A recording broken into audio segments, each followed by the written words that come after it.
story starts in Kenya in December of 2007 when there was a disputed presidential election. And in the immediate aftermath of that election, there was an outbreak of ethnic violence. And there was a lawyer in Nairobi, Oriokola, who some of you may know from her TED Talk, who began blogging about it on her site, Kenyan Pundit. And shortly after the election and the outbreak of violence, the government suddenly imposed a significant media blackout. And so weblogs went from being commentary as part of the media landscape to being a critical part of the media landscape in trying to understand where the violence was. And Akola solicited from her commenters more information about what was going on, and the comments began pouring in, and Akola would collate them, she would post them, and she quickly said, it's too much. I could do this all day, every day, and I can't keep up. There is more information about what's going on in Kenya right now than any one person could manage. If only there was a way to automate this. And two programmers who read her blog held their hands up and said, we could do that. And in 72 hours, they launched Ushahidi. Ushahidi, the name means witness or testimony in Swahili, is a very simple way of taking reports from the field, whether it's from the web or critically via mobile phones and SMS, aggregating it and putting it on a map. That's all it is, but that's all that's needed, because what it does is it takes the tacit information available to the whole population. Everybody knows where the violence is, but no one person knows what everyone knows. And it takes that tacit information and it aggregates it, and it maps it, and it makes it public. And that maneuver, called crisis mapping, was kicked off in Kenya in January of 2008. And enough people looked at it and found it valuable enough that the programmers who created Ushahidi decided they were going to make it open source and turn it into a platform. It's since been deployed in Mexico to track electoral fraud. It's been deployed in Washington, D.C. to track snow cleanup. And it's been used most famously in Haiti in the aftermath of the earthquake. And when you look at the map, now posted on the Ushahidi front page, you can see that the number of deployments in Ushahidi has gone worldwide. Right? This went from a single idea and a single implementation in East Africa in the beginning of 2008 to a global deployment in less than 3 years. Now, what Akola did would not have been possible without digital technology. What Akola did would not have been possible without human generosity. And the interesting moment now, the number of environments where the social design challenge relies on both of those things being true. That is the resource that I'm talking about. I call it cognitive surplus, and it represents the ability of the world's population to volunteer and to contribute and collaborate on large, sometimes global projects. Cognitive surplus is made up of two things. The first, obviously, is the world's free time and talents. The world has over 1 trillion hours a year of free time to commit to shared projects. Now, that free time existed in the 20th century, but we didn't get Ushahidi in the 20th century. That's the second half of cognitive surplus. The media landscape in the 20th century was very good at helping people consume, and we got, as a result, very good at consuming. But now that we've been given media tools, the internet, mobile phones, that let us do more than consume, what we're seeing is that people weren't couch potatoes because we liked to be. We were couch potatoes because that was the only opportunity given to us. We still like to consume, of course, but it turns out we also like to create and we like to share.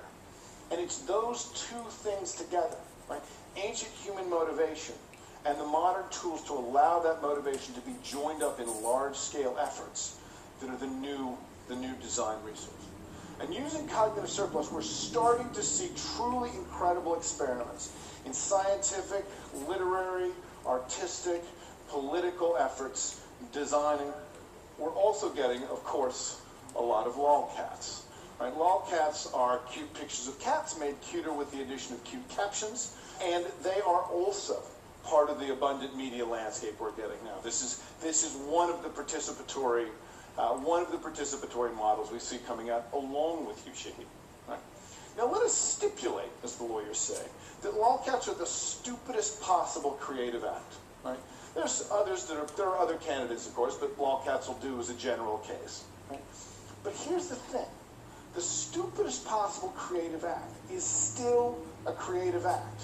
Right? Someone who has done something like this, however mediocre and throwaway, right, has tried something, has put something forward in public. And once they've done it, they can do it again. And they can work on getting it better.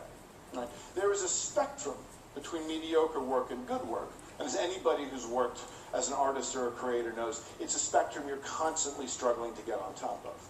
The gap is between doing anything and doing nothing. Right? And someone who makes a lolcat has already crossed over that gap. Now, it's tempting to want to get the Ushahidis without the lolcats, right? To get the serious stuff without the throwaway stuff. But media abundance never works that way. Freedom to experiment means freedom to experiment with anything. Even with the sacred printing press, we got erotic novels 150 years before we got scientific journals. Right? So rather than focus right now, so before I talk about what is, I think, the critical difference between lolcats and Ushahidi, I want to talk about their shared source. And that source is design for generosity. Right?